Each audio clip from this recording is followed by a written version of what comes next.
Hello, જાગુસ kitchen જર્નીમાં આપ સૌનું સ્વાગત છે ફ્રેન્ડ્સ। આજે આપણે ફરાળમાં ખાઈ શકાય તેવો રાજગરાના લોટનો શીરો રેડી કરીશું। તો ચાલો શરૂ કરીએ। સૌથી પહેલાં આપણે એક પેન લેશું, તેને ગેસ ઉપર મૂકીશું અને તેમાં ઘી એડ કરીશું। ફ્રેન્ડ્સ, વાટકીનું માપ સેટ કરી લેવું, જેટલો આપણે લોટ લેશું તેટલું જ ઘી એડ કરીશું।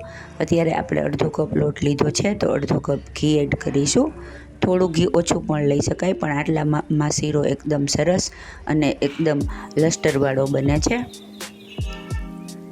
હવે આપણે તેને કન્ટિન્યુઅસલી મીડિયમ ગેસે બ્રાઉન થાય ત્યાં સુધી ચલાવતા રહેશું। ફ્રેન્ડ્સ, આ શીરો એટલો સુપર યમી અને ગળામાં સીધો ઓગળી અને ઉતરી જાય તેવો લસ્ટરવાળો બને છે અને ટેસ્ટી તો એટલો કે હું તમને શું કહું। જો તમે મારી ચેનલ પર નવા હો તો મારી ચેનલને સબસ્ક્રાઈબ જરૂરથી કરજો અને બાજુમાં રહેલ ઘંટડી દબાવી દેજો, જેથી મારી નવી રેસીપીનું નોટિફિકેશન સૌથી પહેલાં તમને મળે। હવે આપણો શીરો ઓલમોસ્ટ બ્રાઉન થવા આવ્યો છે। ગેસની ફ્લેમ મીડિયમ રાખવાની, જેથી આપણો લોટ બળી ન જાય। હવે આપણે તેમાં પાણી એડ કરીશું। લોટના માપથી ડબલ પાણી એડ કરવાનું છે અને ત્યારબાદ જેટલો જ લોટ લીધો હોય તેટલી ખાંડ એડ કરવાની છે, એટલે કે અડધી વાટકી ખાંડ અને 1 વાટકી આપણે પાણી એડ કરવાનું છે। હવે આપણે એકદમ બ્રાઉન શીરો સરસ શેકાઈ ગયો છે, ખાંડ અને પાણી એબ્ઝોર્બ થઈ ગયા છે।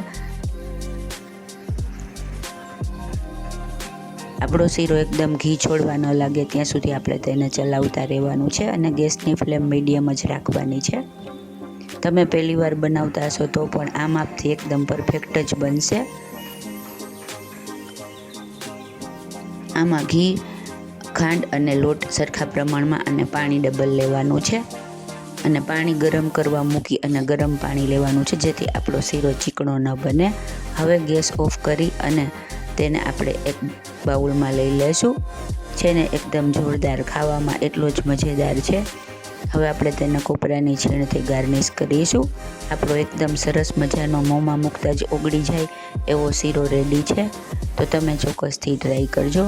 અને હા, પાણી ગરમ જ લેવાનું છે, કેમ કે ઠંડા પાણીથી શીરો થોડો ચીકણો બને છે। ફ્રેન્ડ્સ, જો તમને મારી રેસીપી પસંદ આવી હોય તો મારી ચેનલને લાઇક, શેર અને સબસ્ક્રાઈબ જરૂરથી કરજો। ધન્યવાદ।